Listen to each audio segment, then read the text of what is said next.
Bien, el primer arquetipo que nosotros vamos a ver en esta reunión, en este video, se denomina crecimiento y subinversión. Yo les recuerdo que todos los arquetipos tienen una denominación sencilla, sintética, que busca capturar la estructura central del arquetipo y ayudarnos a comprender más rápidamente las características que tiene su comportamiento. Bien, este arquetipo es una extensión de lo que vimos del último arquetipo que se presentó en la reunión pasada, límites al crecimiento, y básicamente se organiza con una dinámica que es muy similar, pero tiene como un elemento novedoso, si se quiere, un nuevo ciclo de retroalimentación negativo. Estos dos ciclos, este ciclo de retroalimentación positiva y este negativo, constituyen lo que nosotros habíamos visto en límites al crecimiento y, como digo, a esta estructura inicial se le agrega o se le incorpora este ciclo de retroalimentación negativa. Bueno, como habíamos señalado en el caso anterior, podríamos decir que la dinámica queda caracterizada por una actividad que se desarrolla de manera exitosa, lo que implica que la producción del bien o la prestación del servicio a lo cual se está haciendo referencia registra una demanda cada vez mayor. Esta demanda cada vez mayor, este incremento en la demanda genera un mayor nivel de actividad que busca satisfacer esa mayor demanda, y esto pone en marcha un ciclo de retroalimentación positiva, que queda en este caso representado por esta pendiente y esta bola de nieve que tiende al crecimiento. Como ustedes recuerdan, los ciclos de retroalimentación positivo tienen la particularidad de que tienden a crecer a lo largo del tiempo, generando, digamos, un mayor nivel de alejamiento del punto de equilibrio eventualmente en el cual se puede encontrar. En este caso uno podría decir deseable, porque se trata de una actividad que busca crecer y consolidarse a lo largo del tiempo. Sin embargo, como habíamos señalado también en la reunión anterior, en el último arquetipo que habíamos visto, hay un límite, digamos, al crecimiento de la actividad como consecuencia de la restricción sobre algunos de los factores que se utilizan para llevar adelante esa actividad productiva, la prestación de ese servicio, que termina afectando el desempeño, ¿no? Posiblemente no se pueden satisfacer los tiempos de entrega, no se puede satisfacer la calidad del producto porque los recursos implican, digamos, que están sobreutilizados, ¿no? Y esto termina afectando de alguna medida las características de ese bien o de ese servicio, los tiempos en los cuales ese bien o ese servicio puede estar disponible, ¿no? De modo tal que ese deterioro en el desempeño termina generando un impacto negativo, afectando la demanda que tiende a disminuir como consecuencia de esa pérdida de calidad o esa dificultad para acceder en tiempo y forma al objetivo, al bien que se está buscando, que se está esperando, ¿no? La respuesta, habíamos dicho, a esta caída en la demanda y a este deterioro, quizás en el desempeño y en la prestación, normalmente tiende a ser una profundización del nivel de actividad, ¿no? Se trata de todavía presionar más sobre los recursos disponibles para buscar corregir esta caída o este desequilibrio, ¿no? Lo que paradójicamente lleva a un deterioro aún mayor, ¿no?, de el bien o el servicio que se está proveyendo, y esto de nuevo activa un nuevo ciclo de retroalimentación positivo, de modo tal que habíamos dicho que quedamos atrapados como en una dinámica que tenía estas características, ¿no? Recuerdan ustedes que cuando hicimos referencia a límites al crecimiento habíamos dicho que muchas veces se podía utilizar como un descriptor de esta situación, esta analogía de tratar de pisar el pie en el acelerador, apretar el acelerador, pero que paradójicamente cuanto más apretamos el acelerador, más se activa el freno, ¿no? De modo tal que paradójicamente más presionamos el sistema reacciona, deteriorando aún más, digamos, lo que nosotros estamos buscando, ¿no?, lo que nos deja atrapados en este ciclo. Bien. Bueno, en este caso, lo que aparece aquí es la posibilidad de realizar, digamos, una corrección de todo esto, mejorar el desempeño, si se percibe adecuadamente la necesidad de llevar adelante algunas inversiones que permitan ampliar esta capacidad de producción y permitan resolver de una manera, digamos, adecuada esta restricción a la cual se enfrenta este proceso. Bien, si se percibe esta necesidad de invertir, esto va a generar una actividad que va a llevar adelante la inversión. Naturalmente aquí hay un retardo temporal porque todos estos procesos, digamos, llevan su tiempo. Esto va a aumentar la capacidad y este aumento de la capacidad va a permitir mejorar el desempeño, ¿no? Si se mejora el desempeño, esto va a tener un impacto positivo en esta demanda, va a crecer seguramente. Si crece la demanda, va a crecer el conjunto de actividades que va a buscar, digamos, satisfacer esta demanda, pero al mismo tiempo, si nosotros no llevamos adelante este proceso, digamos, de corrección a través de la inversión adecuada, de nuevo se va a encontrar resentido el desempeño. De modo tal que la idea de crecimiento y subinversión hace básicamente referencia al hecho de que muchas veces nos encontramos con este patrón de crecimiento de actividad que se sostiene en el tiempo, que comienza a resentirse como consecuencia de unos límites en la disponibilidad de los recursos, que pueden ser corregidos si a tiempo se percibe la necesidad de llevar adelante una inversión que de algún modo restablezca esta capacidad que se fue perdiendo, se fue deteriorando, mejore el desempeño y podamos pasar, digamos, a una instancia superior. Bien.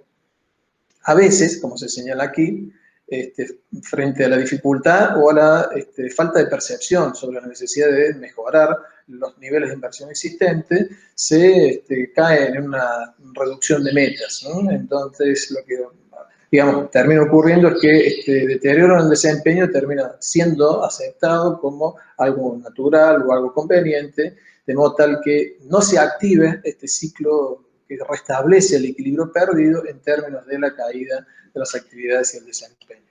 Bien, si nosotros nos detenemos en el gráfico de comportamiento a lo largo del tiempo, vemos que aquí hay básicamente 4 variables que se pueden seguir para tratar de comprender cómo se desempeña, digamos, el sistema bajo esta dinámica. Por un lado, la demanda, cómo oscila esta demanda, que va a responder, digamos, a la interacción tanto del ciclo de retroalimentación positivo como el ciclo de retroalimentación negativo. La capacidad, que eventualmente va a también tener un comportamiento bastante oscilatorio y que, en definitiva, se va a incrementar si se percibe la necesidad de desarrollar esta actividad de mejora de la inversión para ampliar la capacidad. La necesidad percibida de la inversión, que tiene que ver mucho con la interpretación sobre la estructura que tiene este arquetipo y la comprensión por parte de quienes eventualmente tienen alguna capacidad de decisión o de incidencia sobre las actividades que se llevan adelante, de que la restricción a la que se enfrenta como consecuencia de este arquetipo no se resuelve a partir de una mayor presión sobre los recursos disponibles, sino eventualmente ampliando la dotación de recursos, lo que implica percibir una necesidad de inversión y efectivamente realizando esa inversión. Son, como digo recién, entonces estas 4 variables que permiten comprender mejor y hacer un seguimiento, si se quiere, más adecuado del comportamiento de este arquetipo. Bien, como les dije al inicio, este arquetipo se basa en el arquetipo de límites al crecimiento, y que la principal diferencia está en la incorporación de este ciclo de retroalimentación negativo que en el caso de límites al crecimiento no está, solamente están presentes, si ustedes recuerdan, el ciclo de retroalimentación positiva y el ciclo de retroalimentación negativa. Bueno, la interacción de estos 3 ciclos va a dar lugar a un comportamiento muy complejo y que eventualmente va a ser bastante divergente o puede llegar a ser bastante divergente de solamente el ciclo, el arquetipo de límites al crecimiento, como había señalado en el video anterior.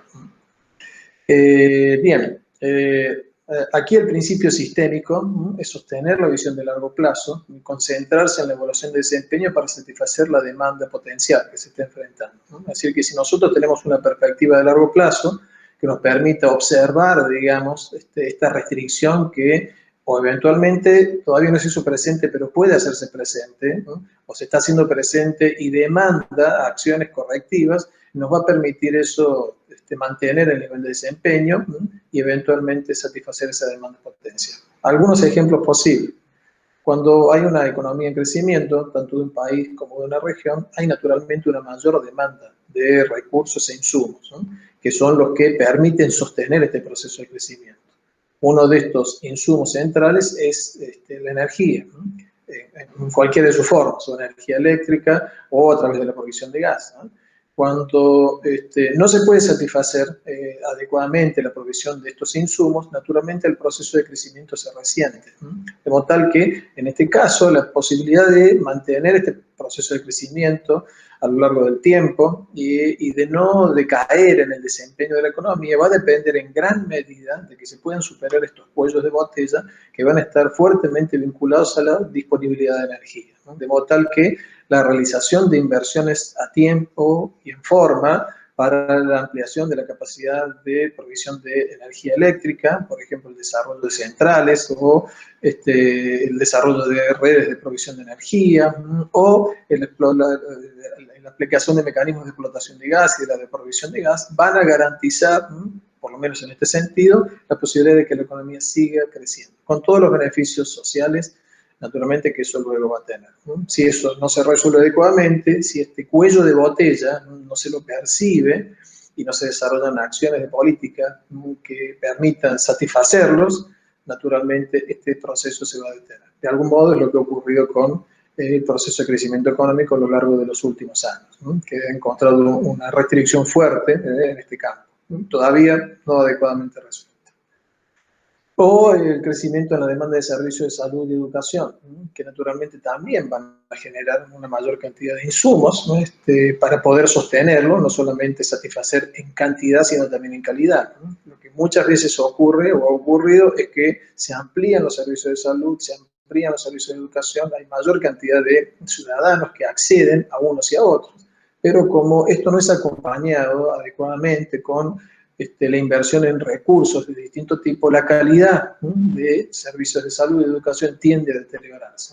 Y, como había señalado anteriormente, también en este arquetipo, muchas veces, frente a la falta de percepción sobre la necesidad de ampliar estas inversiones o otro tipo de dificultades respecto a la posibilidad de realmente realizar las inversiones, se termina aceptando como natural, digamos, o como algo por lo menos aceptable, un deterioro en la calidad del servicio, en este caso salud y educación.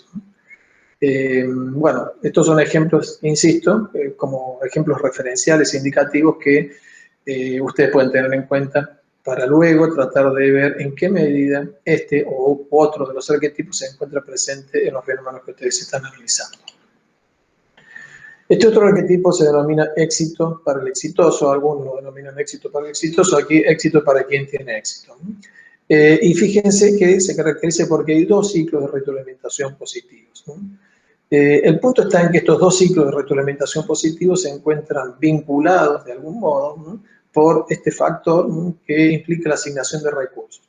Aquí se da cuando hay dos o más personas, o grupos, o iniciativas, aquí básicamente hay dos, que compiten por un recurso limitado. Si una de estas actores, una de estas personas o organizaciones tiende a tener mayor nivel de éxito en el desempeño de lo que esté llevando a cabo, es posible que pueda incidir en una mayor apropiación de recursos a su favor, de modo tal que obtiene mayor cantidad de recursos.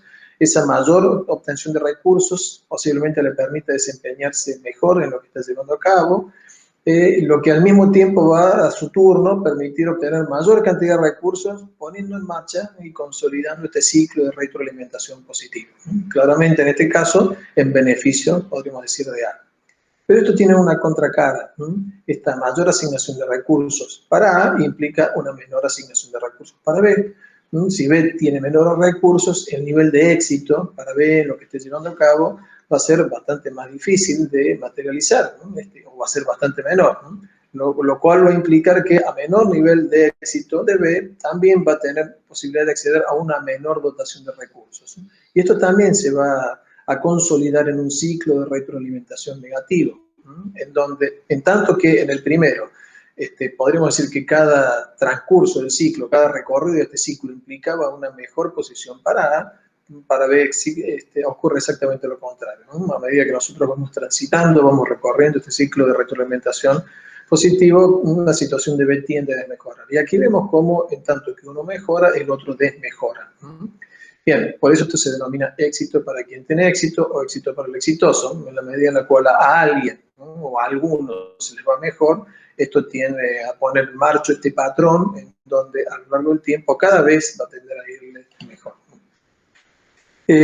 Bueno, muchas veces, esto es lo que pone de manifiesto este arquetipo, que muchas veces el éxito depende de las condiciones iniciales y de las fuerzas estructurales que de algún modo definen esas condiciones iniciales antes que del mérito relativo de cada una de estas alternativas.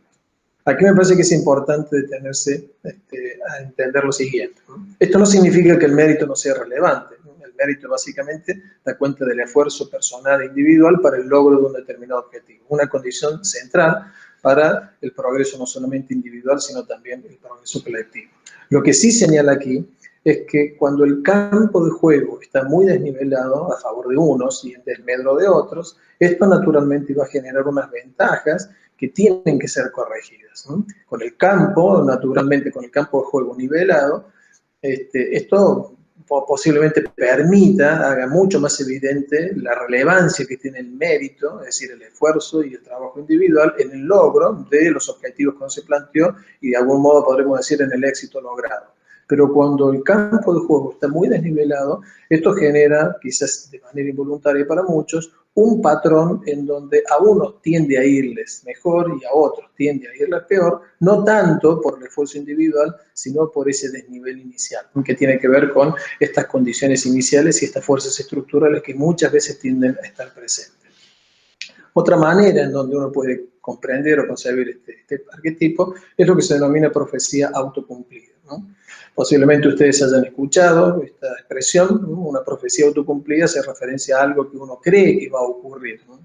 Posiblemente no hay razones objetivas para que ocurra, pero el nivel de convencimiento que muchas veces tenemos las personas sobre la posibilidad de que ocurra algo, lleva a que nos comportemos de un modo acorde a que si efectivamente hubiera ocurrido, ¿no? De modo tal que eventualmente no había condiciones objetivas para que ocurra un determinado fenómeno, pero mi nivel de convencimiento me puso a mí en un lugar en donde yo me comporté como que efectivamente ese hecho hubiera ocurrido, ¿no? De modo tal que termino de algún modo generando la ocurrencia de ese fenómeno, más allá de que tal vez no había condiciones objetivas para que esto se diera de este modo.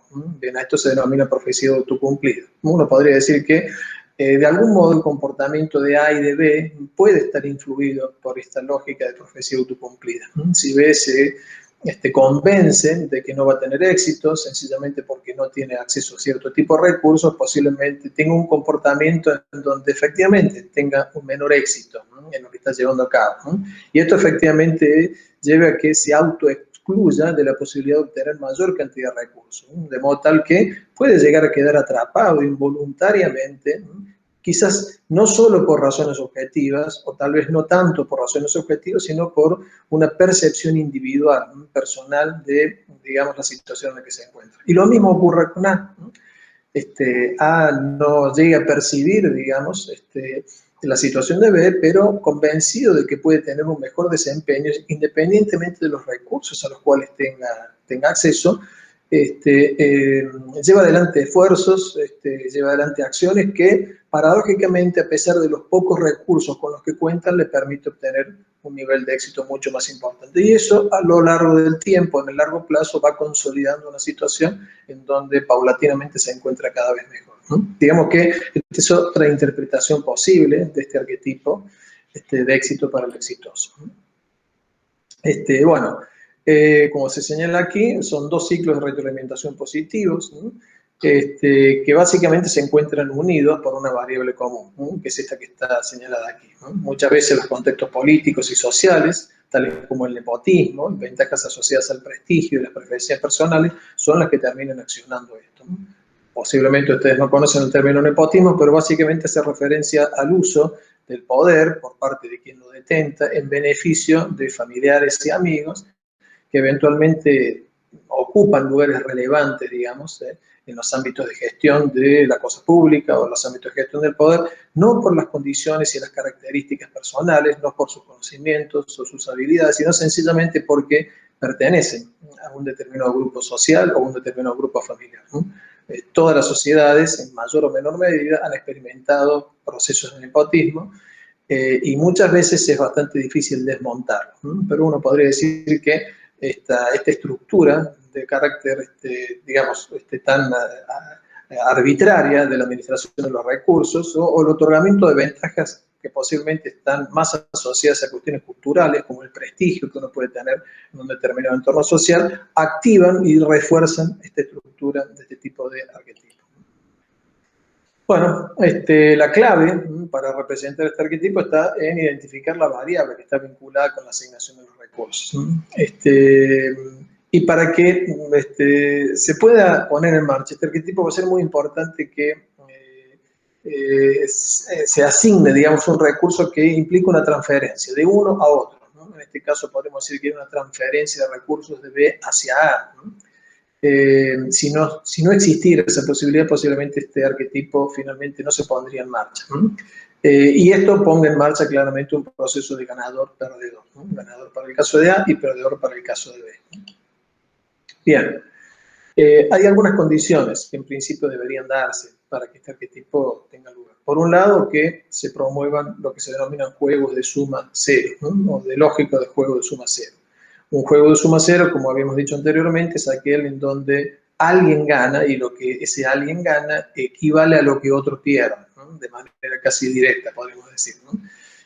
Suma cero justamente porque si yo sumo lo que ganó A y resto lo que perdió B, el resultado me daría cero. Bien, bueno, muchas veces la relación entre los actores políticos, económicos y sociales se caracteriza por tener esta lógica, ¿no? La percepción de lo que tienen los actores es que si alguien está ganando es que lo está haciendo a costa de lo que yo estoy perdiendo.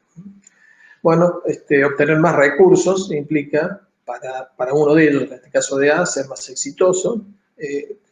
Definamos como definamos el concepto de éxito. No significa que uno tenga necesariamente mayor disponibilidad de recursos económicos. Puede ser mayor prestigio social, o mayor reconocimiento, o mayor satisfacción con la actividad que lleva a cabo, lo que fuese. Bien. Y al mismo tiempo, la reducción en el acceso a los recursos implica para B también un menor nivel de éxito. Digamos que cuando estos patrones están presentes, cuando estas condiciones están presentes, tiende a activarse este arquetipo de éxito para el exitoso. Bueno, este es el gráfico comportamiento a lo largo del tiempo. Uno puede ver que a medida que más recursos obtiene A, dado por esta línea de puntos está señalando que es más exitoso. Como dije recién, definimos éxito en los términos en los que quisiéramos definirlo, y lo opuesto ocurre para B, ¿no? Entonces fíjense que hay como una trayectoria divergente, no solamente en el acceso a los recursos, sino también en los éxitos relativos de A y de B, ¿no? De modo tal que el ganador tiende a ser cada vez más ganador y el perdedor tiende a ser cada vez más perdedor, ¿no? Una visión alternativa que se puede dar también para este arquetipo, señala Meadows, es lo que se denomina trampa de competencia, ¿no? Aquí competencia no hace referencia a la competencia entre dos o más personas, sino básicamente al desempeño que uno tiene, lo competente que puede ser, ¿no? Muchas veces logramos un cierto, podríamos decir, éxito a partir de una determinada actividad, de una cierta forma de hacer esa actividad, de la manera en la cual nosotros nos desempeñamos, y ese éxito, podríamos decir, nos termina neutralizando, ¿no? Paradójicamente, en vez de activar un proceso de innovación permanente, de incorporación de nuevos conocimientos, de exploración de nuevas formas de desarrollo de la actividad para tratar de mejorar no solamente la cantidad y la calidad de lo que hacemos, de algún modo nos quedamos dormidos en nuestros laureles, ¿no? Y nos parece que eventualmente hemos logrado ya un punto en donde es difícilmente superable. Bien, bueno, la lógica que se plantea desde este arquetipo es que eso puede conspirar, ¿no? Porque eventualmente puede llevarme a que yo tenga cada vez un menor desempeño en términos relativos, ¿no? Frente a otros que eventualmente cada vez se desempeñan mejor. Bien, bueno, esta lógica de trampa de la competencia muchas veces se da, sobre todo en el ambiente académico, ¿no? En donde cuando algunos docentes logran consolidar, digamos, su estadio en el ámbito académico, y ya tienen un puesto fijo, decae su nivel de productividad, decae su nivel de producción académica y científica como consecuencia, digamos, de ese nivel de tranquilidad que le da. De algún modo podríamos decir que queda reflejado, ¿no? En esto de quedarse dormidos en los laborales. Este es un fenómeno que no se da solamente en nuestro ámbito, sino podría decirle en todos los ámbitos universitarios, ¿no? Por eso muchas veces se busca generar los incentivos que eviten, ¿no? Que quienes están desempeñándose en el ámbito académico queden atrapados, digamos, en esta estructura, ¿no? Algunos ejemplos posibles, ¿no? De este arquetipo. Primero, el principio sistémico sería alcanzar una asignación equilibrada de recursos, ¿no? Encontrar la manera en la cual los recursos no converjan solamente en un largo tiempo, en un largo plazo, hacia uno o algunos de los actores que forman parte del sistema, sino se encuentra algún mecanismo que permita reequilibrar esa distribución de recursos, sobre todo en el afán de tratar de evitar que el campo de juego imperceptiblemente, con el transcurrir del tiempo, se vaya inclinando a favor de algunos actores y en desmedro de otros. Por ejemplo, utilización de la riqueza, privilegio o acceso a información privilegiada para aumentar el patrimonio personal. Bueno, esto, como dije anteriormente, tiene bastante que ver con esto que se denomina nepotismo, y que implica, digamos, un uso ventajoso de algunos de estos recursos por algunos miembros, posiblemente parientes, familiares o amigos, de quienes detentan transitoriamente el poder. El principio de exclusión competitiva. Esto se da cuando hay dos especies que disputan los mismos recursos, que tienen características distintas en términos de habilidades, capacidades para, digamos, procrearse, y que eventualmente pueden llevar a que en el largo plazo una de estas especies termine excluyendo y expulsando a la otra, ¿no? Como consecuencia de que por esas particularidades que tiene se apropie de una mayor cantidad de recursos, de una mayor proporción de recursos que permitan que a lo largo del tiempo crezca, digamos, más vigorosamente que la otra especie y al final del camino termine excluyéndola. Bueno, o la tendencia a la eliminación de la competencia que hay en los mercados, ¿no? Muchas veces en los mercados de bienes y servicios, como consecuencia del acceso a cierto tipo de innovación tecnológica o de otro tipo, algunas empresas, algunas organizaciones tienden a crecer, digamos, de manera importante y constante a lo largo del tiempo, capturando mayores porciones de mercado, ¿no? Generando la disponibilidad de mayores recursos para poder innovar o adquirir innovaciones tecnológicas, lo que alimenta, digamos, un proceso de carácter similar a un ciclo de retroalimentación positivo. Bien. Bueno, esto naturalmente lleva a que quienes se encuentran cada vez más en el margen tengan menos posibilidades de competir y en el punto límite se encuentren totalmente excluidos. Bien. Mucho de esto ocurre en el mundo real también, por eso se han desarrollado ya hace mucho tiempo normativas o leyes de carácter antimonopólico que buscan poner un límite a esta tendencia que una vez que se activó posiblemente conduzca de manera casi inevitable a este desbalance. O una situación mucho más preocupante, podríamos decir, cuando niños y niñas nacen en una situación de pobreza, lo que le permite acceder solamente a servicios muchas veces subjetivos y de salud que son de muy mala calidad, ¿no? Y que los deja en una situación de una desventaja relativa importante, ¿no? De modo tal que a lo largo del tiempo esa brecha entre aquellos que accedieron a una mayor dotación de recursos y estos niños y niñas que no tuvieron esa posibilidad tiende a ampliarse. Es muy importante que esto quede claro porque, como decía al principio, este desequilibrio genera una distorsión del punto de partida que termina afectando no solamente a quienes se encuentran en el ciclo, podríamos decir, de retroalimentación positiva que hacía referencia a B, digamos, a los que pierden, sino que termina afectando al conjunto. Y esto distorsiona, digamos, la posibilidad de que como conjunto social se pueda avanzar de una manera mucho más equilibrada, ¿no? Generando beneficios para todos, podemos decir. Bien. Bueno, son algunos ejemplos, como dije recién, indicativos, ustedes seguramente pueden agregar otros más, que tienen como objetivo fundamental, como objetivo principal, ayudarlos a reconocer la presencia de este arquetipo en el mundo real, ¿no? Para que ustedes puedan hacer esta asociación luego con los fenómenos que están analizando. ¿Cómo abordar este arquetipo? Bueno, activar los ciclos de retroalimentación que impidan que un competidor tome todo, ¿no? Esto es lo que se busca con las leyes antimonopolio, como les dije anteriormente, o nivelando, ¿no? Periódicamente el campo de juego, ¿no? Yo no juego al golf, pero sé que quienes juegan al golf tienen algo que se denomina handicap, ¿no? El handicap es un puntaje que le dan a favor de quien tiene menos experiencia y menos habilidad, para que pueda jugar con eventualmente alguien que tiene mucha experiencia. Bueno, tal vez uno podría imaginar algún esquema similar, ¿no? Para tratar de reequilibrar el campo de juego, ¿no? O la existencia de sistemas impositivos progresivos, ¿no? La medida en la cual quienes más tienen, más recursos tienen, son los que más tributan, para tratar de generar algún mecanismo de transferencia que permita reequilibrar ese campo de juego desnivelado al cual hacía referencia. Bueno, este tercer arquetipo se denomina escalada, ¿no? Y esta escalada se da cuando hay una interacción básicamente entre dos o más actores, en donde el accionar de uno de ellos es percibido por el otro como preocupación y como una muestra de amenaza, digamos. Hay una situación relativa entre A y B. A desarrolla una cierta actividad para mejorar su posición relativa respecto de B, obtiene unos determinados resultados. Estos resultados los llevan a reposicionarse, quizás en términos económicos ganando una mayor cuota de mercado, o en términos políticos teniendo una mayor visibilidad, ¿no? Lo que es percibido por B con preocupación, ¿no? Y lo ve como una amenaza. Esta jugada que hizo A la percibe como una amenaza, ¿no? De modo tal que esto activa, digamos, ¿no? Las acciones por parte de B para tratar de obtener unos ciertos resultados que le permiten restablecer el equilibrio que inicialmente se había perdido. Por eso este ciclo de retroalimentación es negativo.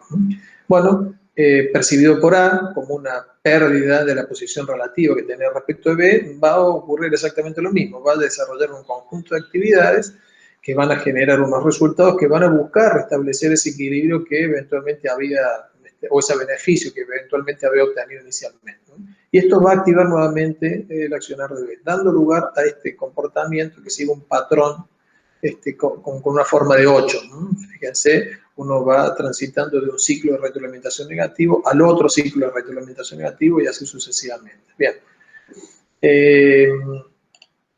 Bien, este arquetipo básicamente se da cuando hay un entorno competitivo que lleva a pensar a los actores que están involucrados en que cualquier ganancia o beneficio que obtenga alguno de ellos va a implicar necesaria e inevitablemente una pérdida o un riesgo para el otro, ¿no? Cuando uno interpreta la relación, ¿no?, con otros actores individuales y colectivos en estos términos, queda atrapado en esta lógica, ¿no? Y cualquier éxito relativo o cualquier avance relativo de otro de los actores es percibido, digamos, como una pérdida o un riesgo para la integridad, para el equilibrio, para el bienestar del primer actor.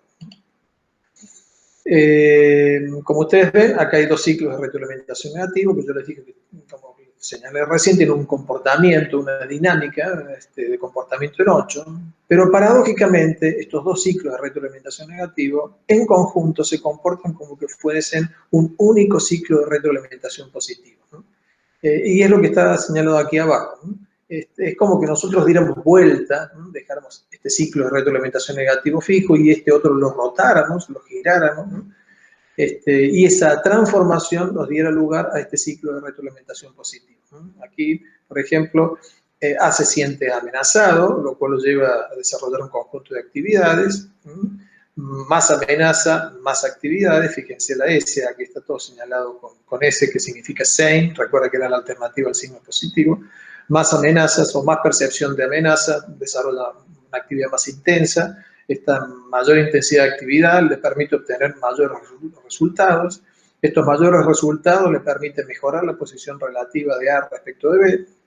Este mejoramiento de la posición relativa de A respecto de B es percibido por B como un incremento del nivel de amenaza que tiene o al que se enfrenta, lo que lleva a que B intensifique su nivel de actividad, lo que le permite obtener mayores resultados, que le permite a su vez mejorar su posición relativa respecto de A, que es percibido por A como una amenaza y así sucesivamente. Ustedes, si observan, van a percibir que de estos dos ciclos de retroalimentación negativo hemos pasado a tener un ciclo de retroalimentación positivo, ¿no? Por eso la letra R aquí, ¿no? Recuerden ustedes que era la otra alternativa para representar a los ciclos de retroalimentación positivo, como reinforcing, ¿no? Entonces fíjense que este es un proceso en donde el accionar de uno refuerza el comportamiento del otro, que vuelve a accionar sobre el primero y así sucesivamente. Y esto tiende a, de algún modo, profundizarse y desbalancearse, como todo ciclo de retroalimentación tiende al desequilibrio, en este caso un desequilibrio que podemos decir no deseable, ¿no? Lo paradójico es que ninguno de los actores está en control del proceso, pero una vez que quedan atrapados, de algún modo se ven como impulsados, ¿no?, a continuar con esta lógica que los lleva a estar cada vez peor con respecto a la situación anterior. Mucho de esto tiene que ver con el modelo mental, ¿no?, que tiene cada uno de los actores, ¿no? Cuando uno queda atrapado mentalmente en esta lógica, encuentra como única posibilidad la de responder a las acciones del otro actor o de la otra organización o de la otra contraparte, intensificando las acciones que uno lleva adelante. Bien, lo interesante es que este ciclo de retroalimentación, estos dos ciclos de retroalimentación negativos, este positivo, puede producir tanto efectos negativos como positivos, ¿no? Supongamos que en vez de verlo como una amenaza, se lo ve como un incentivo, uno podría decir, impulsa el accionar respecto de lo que logró mi, podremos decir, contrincante.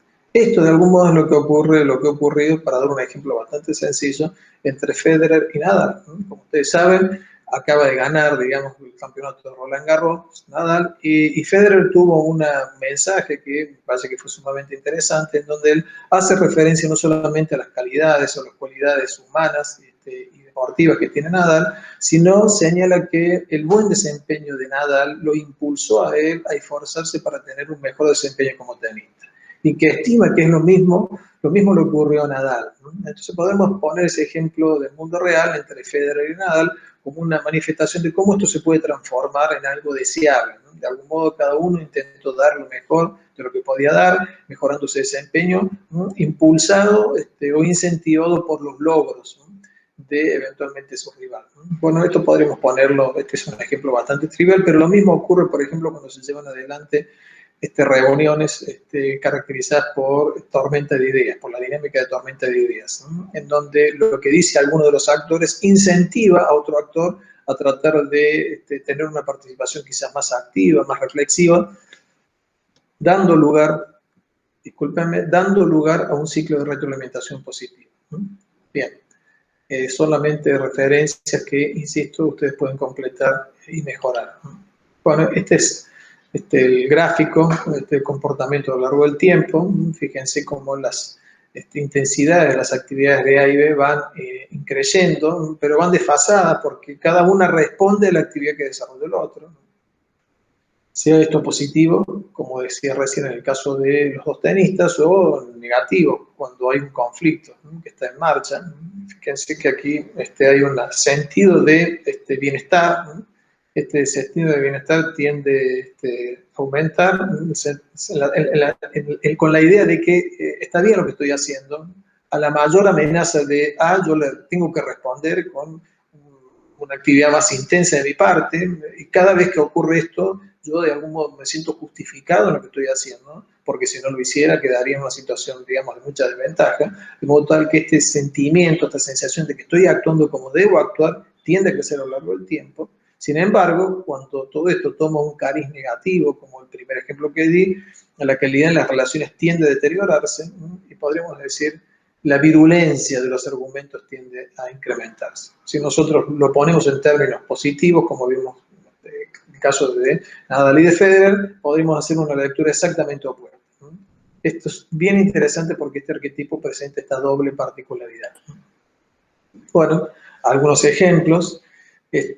A partir del principio sistémico, buscar el modo en el que las partes ganen, salir de la lógica de juego de suma cero e ir hacia una lógica de juego de suma positiva. Esto sería la versión positiva o virtuosa, digamos, de este arquetipo.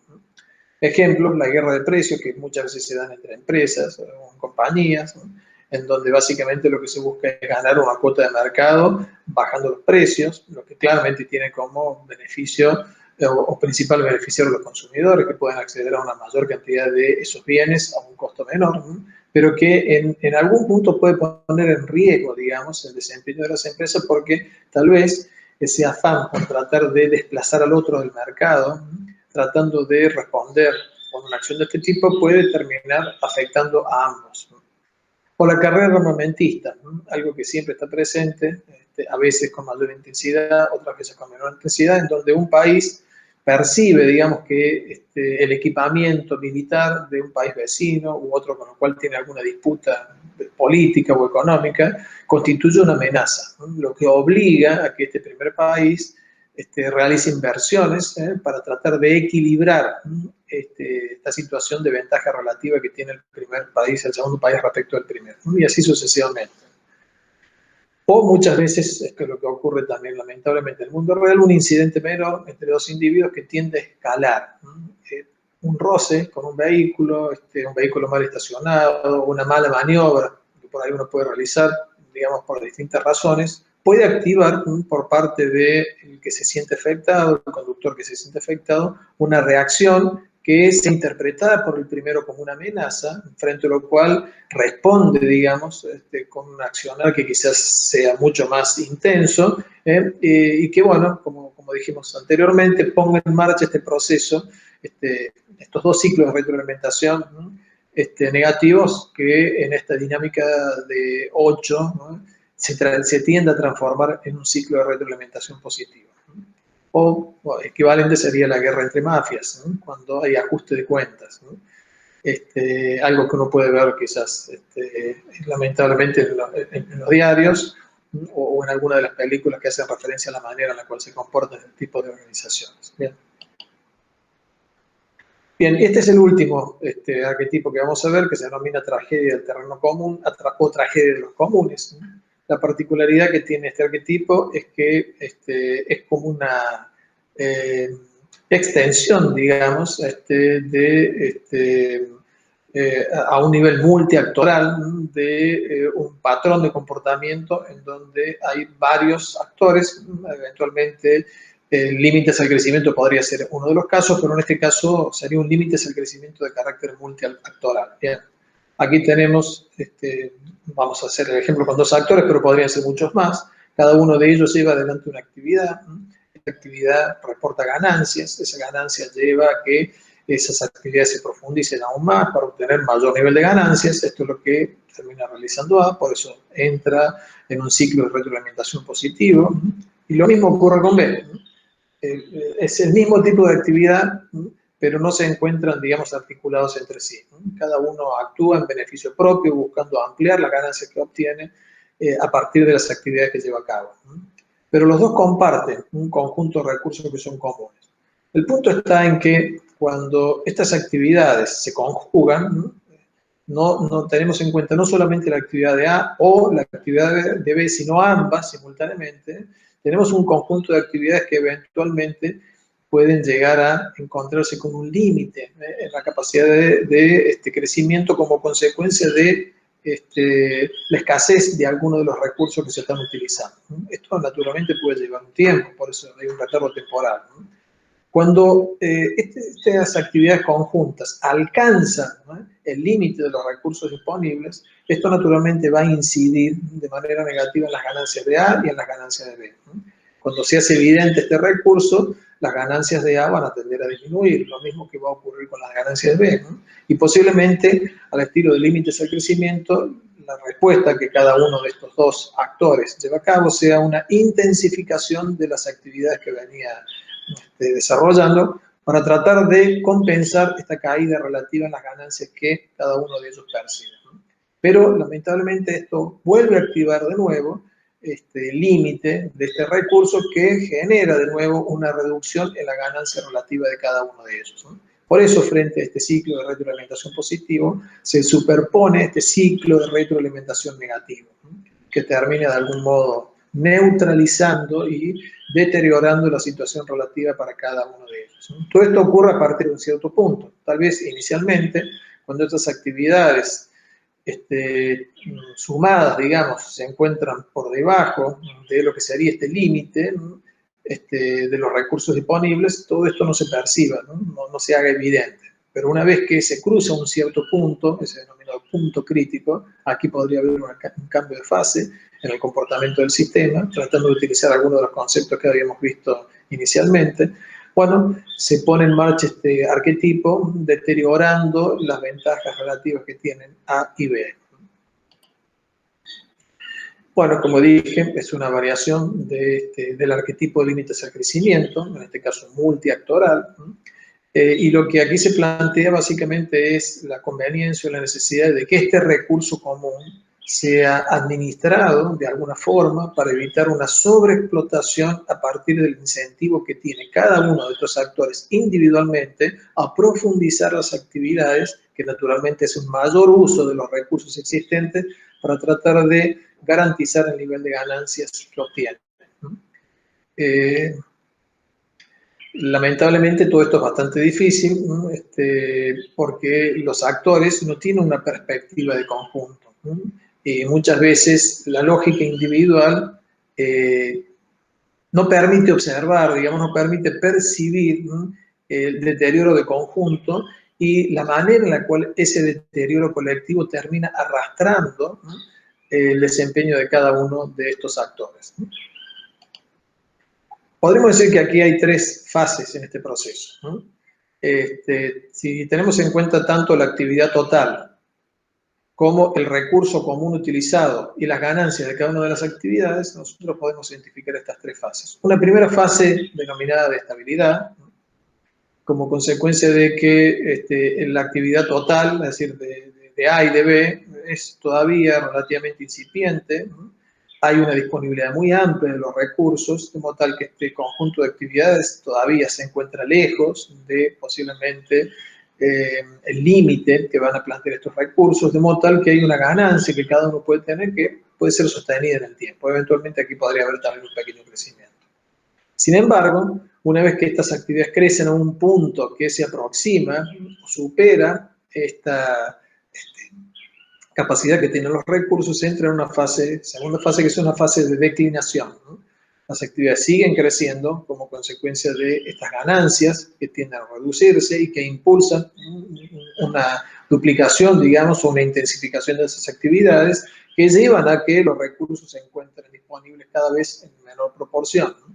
Hasta una tercera fase en donde estas actividades tienden a crecer de manera desmesurada, tratando de compensar esta caída inevitable, ¿no?, no solamente en la capacidad de los recursos, sino también en las ganancias que se obtienen a partir de esta actividad, ¿no? Podemos decir entonces que estas tres fases representan o ejemplifican claramente, digamos, la dinámica en la cual quedan atrapados estos actores si no logran interpretar acabadamente el arquetipo en el cual se encuentran inscritos, ¿no?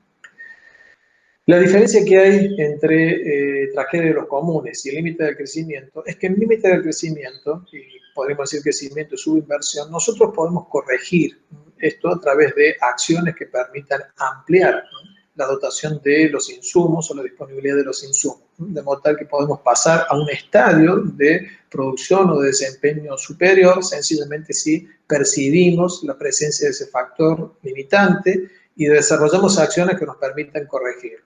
En el caso de la tragedia de los comunes, los límites son fijos, porque los recursos son fijos, ¿no?, de modo tal que no tendríamos, ¿no?, la posibilidad de actuar como lo podremos hacer en este arquetipo, sino que aquí tendremos que encontrar la manera de administrar de una forma más adecuada, podemos decir más lógica o más sabia, los recursos limitados con los cuales disponemos. Esto nos permite tener una perspectiva macro, ¿no?, a partir de comportamientos micro, ¿no?, de algún modo podremos decir inspirados en esa lógica que había planteado Schelling, recuerdan ustedes, macro comportamientos a partir de micro comportamientos, ¿no? Bien, algunos ejemplos posibles, ¿no? A partir del principio sistémico, que en este caso sería educar, es decir, que cada uno de los actores sea capaz de comprender, digamos, la lógica en la cual se encuentra inscrito, ¿no?, generar formas de autorregulación, ¿no?, formas en las cuales los actores se pueden acordar entre ellos la manera en la cual se distribuyen y se hace uso de este recurso que es compartido y que tiene un límite preciso. O poner en marcha mecanismos de regulación quizás de carácter más oficial, ¿no?, es decir, que sea un organismo de carácter estatal o gubernamental el que defina la manera en la cual se van a hacer uso de los recursos. ¿Bien? Ejemplos, sobre explotación de campos de pastoreo. Este arquetipo responde a un documento, un paper que en el año 1969 hizo público un biólogo que se llamó Garrett Hardin, ¿no?, en donde justamente hacía referencia, digamos, a la posibilidad de sobreexplotación y la manera en la cual esta sobreexplotación terminaba afectando, ¿no?, a los actores iniciales del proceso. O una segunda alternativa es emisión de gases de efecto invernadero, ¿no?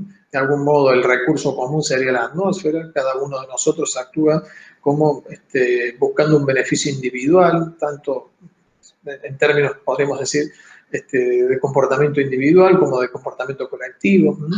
deteriorando este recurso y dando lugar, digamos, a una consecuencia negativa que termina afectando a todos por igual, como es el cambio climático, ¿no? O la emisión monetaria, que da lugar a la inflación y a pobreza, ¿no? Como consecuencia, digamos, de la demanda que tienen distintos actores económicos, políticos y sociales para obtener beneficios, digamos, a partir de decisiones gubernamentales. Esto demanda recursos. Muchas veces estos recursos superan la capacidad que tiene el gobierno de obtener dinero a partir de los tributos que pagan los individuos y las empresas, ¿no? Genera un déficit fiscal, ese déficit fiscal se financia con emisión monetaria. Esta emisión monetaria, de algún modo, cubre inicialmente ese déficit, pero al mismo tiempo da lugar a un crecimiento de la inflación, ¿no? Pérdida de valor de la moneda, ¿no? Y esta inflación tiene inevitablemente como consecuencia un mayor nivel de pobreza, ¿no? Que afecta naturalmente de manera distinta a unos y a otros, pero que termina perjudicando al colectivo. O el agotamiento en los bancos de peces. Cuando no hay control y cuando no hay regulación, hay un comportamiento, podríamos decir, demasiado voraz por parte de algunas empresas, sobre todo pesqueras, que terminan agotando, digamos, los bancos de peces y como consecuencia de ello perdiendo la posibilidad, digamos, del desarrollo de esta actividad, ¿no? O la extinción de especies de animales debido a la caza, ¿no? Por eso hay restricciones y permisos para desarrollar ciertas actividades de caza de cierto tipo de animales en ciertos momentos del año, ¿no? O el agotamiento de los acuíferos, ¿no? Como consecuencia del crecimiento poblacional y de la localización de actividades, ¿no? Quizás, como habíamos señalado en el video anterior, lo que ocurre en las sierras chicas, como consecuencia de este incremento en la cantidad de habitantes y mayor demanda, ¿no?, de agua y la sobreexplotación de los acuíferos sea un buen ejemplo. O la congestión vehicular, ¿no? En este caso podemos decir que el recurso escaso y compartido es la capacidad que tienen las vías, ¿no? Y en el objetivo que tiene cada uno de los conductores de tratar de llegar más rápido al destino, eventualmente de una forma más plácida, más cómoda, viajando en un automóvil particular, genera, digamos, una mayor demanda de este recurso escaso que termina colapsando y dando lugar a un nivel importante quizás de congestión.